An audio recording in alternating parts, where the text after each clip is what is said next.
Humans, for the most part, don't have a clue. They don't want one or need one either. They're happy. They think they have a good bead on things.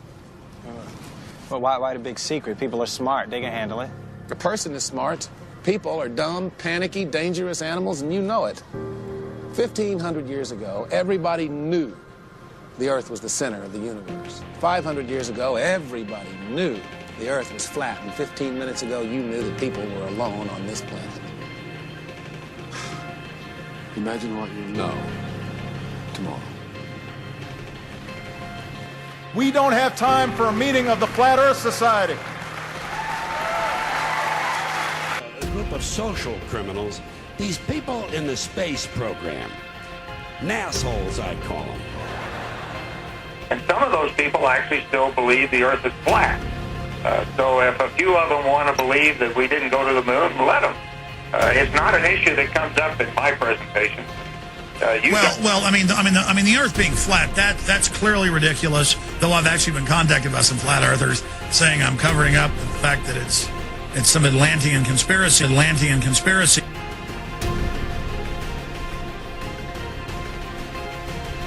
NASA.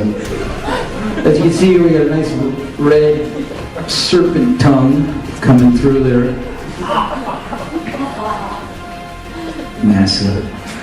And there's the UN flag, also the symbol of the flat Earth. Oh, of course, if I say flat Earth, I gotta be an idiot, right? That's what they told you, right? It's a ball.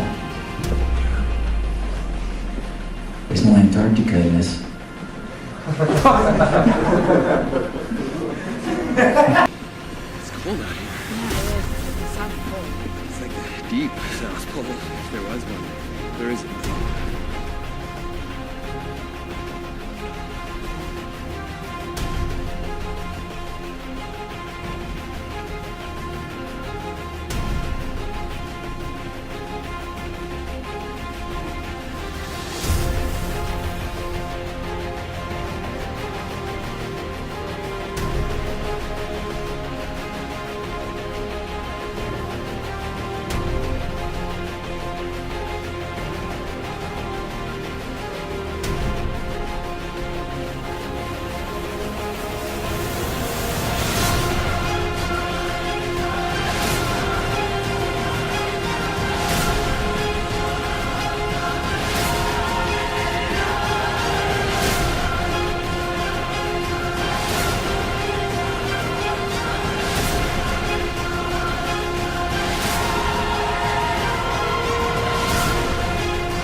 New York City skyline, Midtown Manhattan.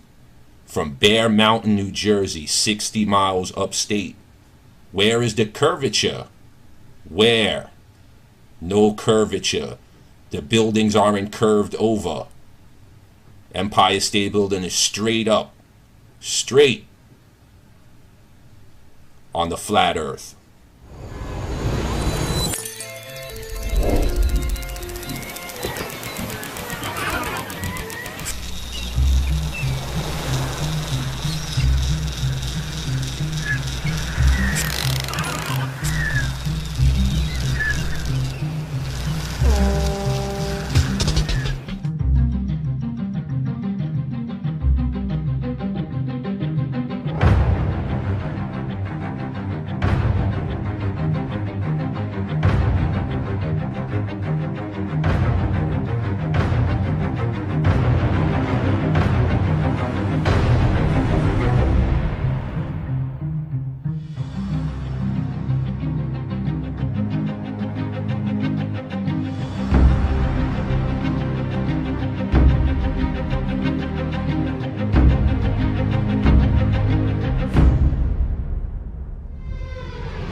Where is the curvature?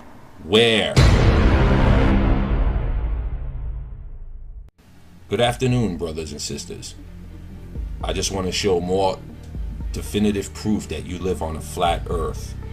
Now, you're looking at the Philadelphia skyline that was photographed 30 to 40 miles from Apple Pie Hill in New Jersey Pine Barrens. Now, this is just another impossibility that you'd see the Philadelphia skyline 40 miles away, approximately, on the horizon. Okay? Samuel Burley Rowbottom, better known throughout the scientific community as Parallax. In 1881, he had published this book, Earth Not a Globe. Outlining dozens of experiments performed over many years, it quickly became the standard authority for anti-globularists. Perhaps the most significant experiments were those carried out on a canal known as the Old Bedford Level. Located in Cambridgeshire, England, the canal is perfectly straight over an uninterrupted 6-mile stretch. While there, Parallax conducted many experiments, all towards one conclusion: to prove that the surface of the water in the canal was indeed perfectly flat. In one experiment, a boat carrying a flag rowed from one bridge to another 6 miles away. An observer with a telescope placed 8 inches above the surface of the water found that the flag and the boat were distinctly visible throughout the entire distance. If the Earth is a sphere with a circumference of 25,000 miles, then over a distance of 6 miles, the second bridge should mathematically be 16 feet below the observer's eye line.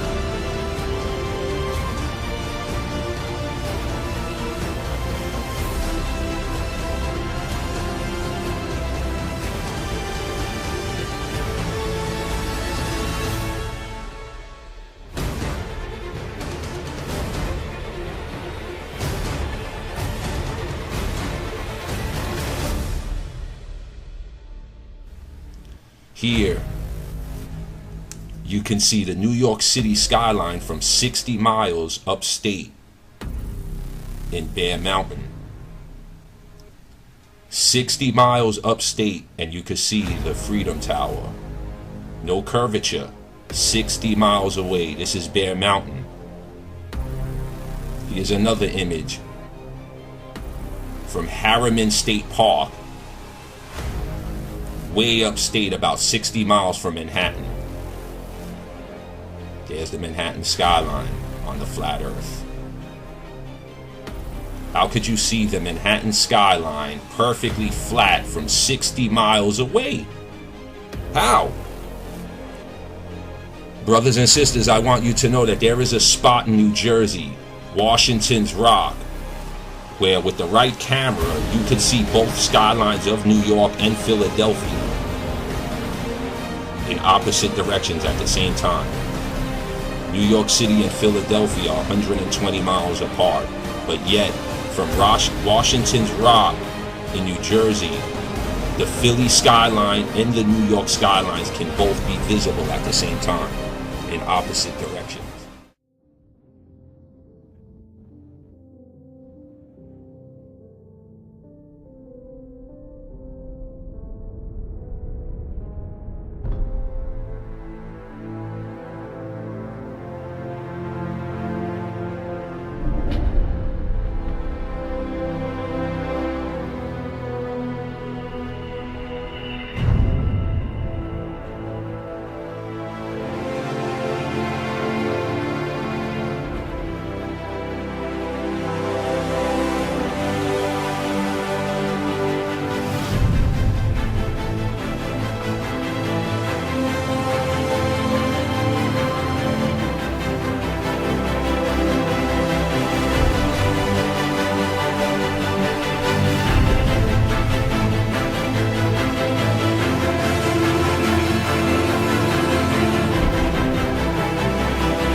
comedians making jokes tonight, but I want to talk about the joke that's on you. Work for NASA on and off doing freelance graphics. Graphics operational manager for NASA. Now, is it really them halfway to the moon? Or they just turned out the lights in the cabin and pressed the camera up against a round window? And finally, the element that seals their fate. All the footage of Apollo 11 requested from NASA over a 5-year period. One gem was discovered just before the completion of this documentary. An old reel received by mistake. It contains the raw or unedited footage of the crew of Apollo 11, Michael Collins, Edwin Aldrin Jr. and Neil Armstrong, staging part of their mission for nearly an hour in living color, with exceptionally clear behind-the-scenes audio of conversations discussing the techniques used to achieve a disingenuous picture depicting the Earth at a distance. This is a segment that they believed wasn't even being recorded, much less suitable for broadcast, for the lens was being zoomed out and the scene was being changed to that of an interior of the astronauts at work, and apparently the stop button popped back up on the recorder without notice. Here is the diffused work light that they used to see camera controls, but not throw light onto the spacecraft's wall. Here they remove part of the crescent insert.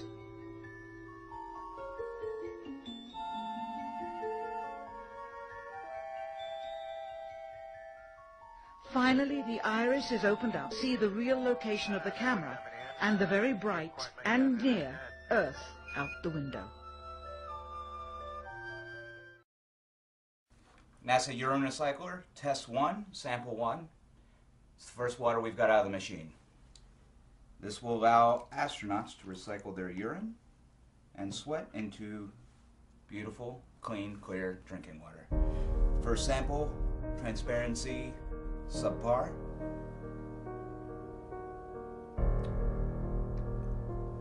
Ugh. Oh, that's just piss. That's just straight up piss. A group of social criminals, these people in the space program. Nassholes, I call them. You're the one who said you walked on the moon when you didn't. Calling the kettle black, if I ever thought of it. Saying I misrepresented myself. Get away from me. You're a coward and a liar and a thief.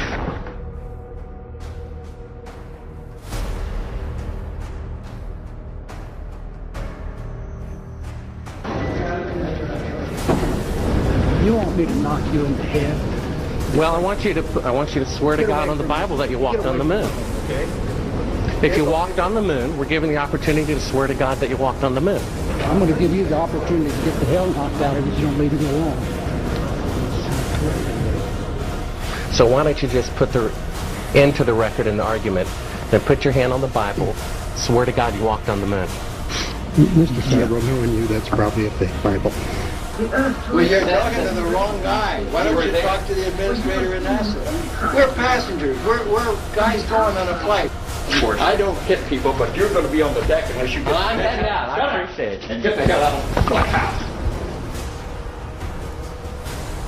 Well, take your stuff and get the fuck out. Why don't you quote me and say it's bullshit? When the shadows in around, I don't give a damn about all that shit. Shit. Of lunar orbit being falsified. Being falsified? Correct. We've got an unedited tape from a source at the Johnson Space Center. Totally nonsense.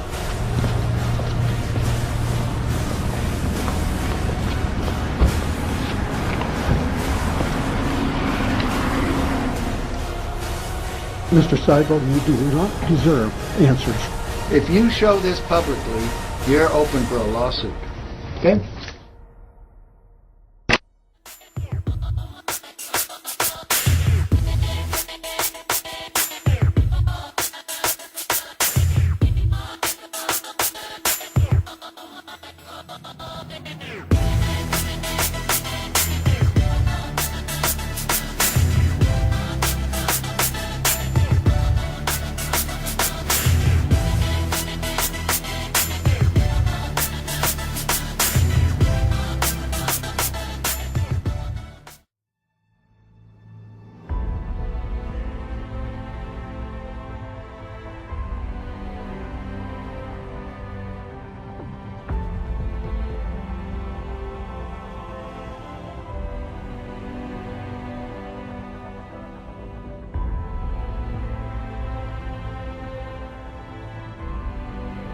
You search images of Earth from space, you're gonna see that image.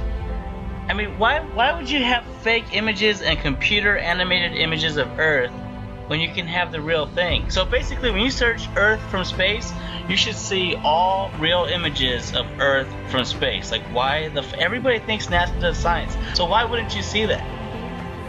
No, you get this. Ribbons of imagery. Why would you need to do that? Because there's supposed to be satellites past low Earth orbit. Why can't you just take a fucking picture? Okay, that's supposed to be real. That's Apollo 17's image of Earth. And they use it all the time, and nobody ever thinks about it. You're shown this. This picture is in every single science book. See that circle cloud formation? This picture is so distinctive. They use it on the covers of magazines. They still use it today. I saw it must be 3 weeks ago now, but I clicked on an article because it had this fucking image in it. They still use this picture to represent Earth. Photo painting. Photo painting. Photo painting. Photo painting. Photo painting. How the fuck would you know?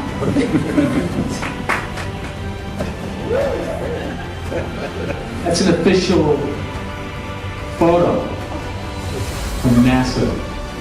But plus, how many people think that's a photo?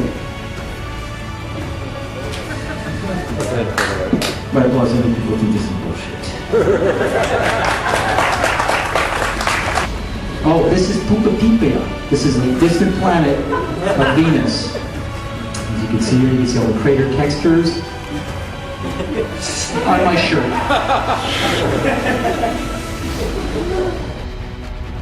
Yeah, all of those are supposed to be real. They're from Apollo 17. So basically, when you search images of Earth from space and you want to see a real picture, you're going to see that, and you're going to see other pictures from Apollo. How long ago were the Apollo missions? And then you go to recent shit, like, what's it called? The Blue Marble 2012? It's a fucking composite. It's not a real picture. And they admit it. They tell you it's a composite. Simmons' job is... It's primarily taking data and making pictures out of it? That's what this is. A composite of data sets from several different instruments translated into a picture. So she said composite. Now, when you search images of Earth from space, even though everybody thinks NASA does science, they're on the cutting edge of science, they're exploring the solar system. When you search images of Earth from space, you should see real pictures of Earth from space. And you're not going to see that. You're going to see composite after composite. You could go to the Blue Marble series. You're going to see composite after composite. And they can't even make you at least 100 images of Earth from space. They don't even bother making 50 or 20. They don't care. They don't have to show you other images of the Earth. They just don't have to do it because nobody questions it. There it is. This picture is in every single science book. It is fake as fuck. And they keep using it because it is supposed to be real. Unlike their composites, which they don't use very often, they use this one. In between each orbit? So some of those are painted on. It is photoshopped, but it's has to be. Yeah, of course it has to be. Sort of simulate the atmosphere. And fuck you. There are no pictures of Earth from space. And this shows you that those GPS satellites do not exist. Because if those satellites existed, there would be pictures of the Earth from space. They would have the ability to do that.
It's a Chinese spacewalk.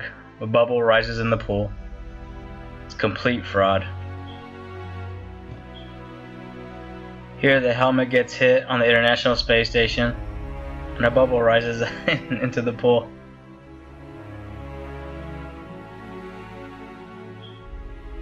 This spacewalk from NASA isn't even a month old yet.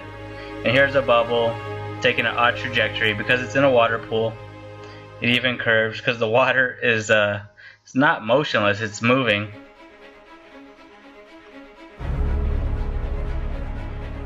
And here on the International Space Station, they once even got caught with a scuba tank in space. It's ridiculous that they get away with this shit. What's even more ridiculous about them filming spacewalks in a water pool, and spacewalks are impossible, is that the women for the hoax perm their hair. Here she's in front of a blue screen, and the background is not moving. The cable is completely still. And in real life, there would be airflow in the space station. The space station would be making adjustments that would not stay fixated. It's just a screenshot. And they just put it in the background. It's blue screen. And her hair is permed for this ridiculous hoax. This is a video that I made about the absurdity with their hairdos. They perm their hair. It's ridiculous. Their hair stays fixated. The public doesn't notice that their hair is permed. And yeah, the women are completely ridiculous on the space station. In 0G, hair is moving through air. It behaves like hair moving through air. It does not stay fixated into position. And yet, when you watch them on the International Space Station and you look at their hair, it always stays in a particular position relative to their head, and it doesn't flop around naturally like it's supposed to. And here is Perm Lady Head. I mean, look at her. She looks like Medusa. She looks like she has fixated snakes coming out of her head. It's permed like that. Here and be pretty relaxed. Everybody has a hand. Here's another idiot. Her hair is completely fixated. It's a perm. It always springs back into that particular position. It's ludicrous. I mean, look at this idiot. She must be a Freemason or something. Because sometimes that's who they get to do these hoaxes. They're sworn to secrecy, and they're fucking pieces of shit.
through time-lapse photography, the velocity of these clouds has been dramatically increased. While they were actually drifting over the mountains at approximately 27 miles per hour, they now have the appearance of moving at well over 100, 4 times their normal speed. If the clouds were stationary and the Earth was revolving underneath them, this is how it would appear if the Earth was spinning at 100 miles per hour. Yet we're told that the Earth is spinning at 10 times that speed. Consider this. Those who maintain that the Earth is a globe that spins suggest that people standing at the equator are being whirled around at approximately 1,000 miles an hour. They further maintain that the Earth is spinning around the Sun at a speed of 67,000 miles per hour, and that our Sun is supposedly racing around the center of our galaxy at some 600,000 miles per hour. And yet, you and I both know that on many days it's possible to stand outside without a single hair being messed up by the breeze.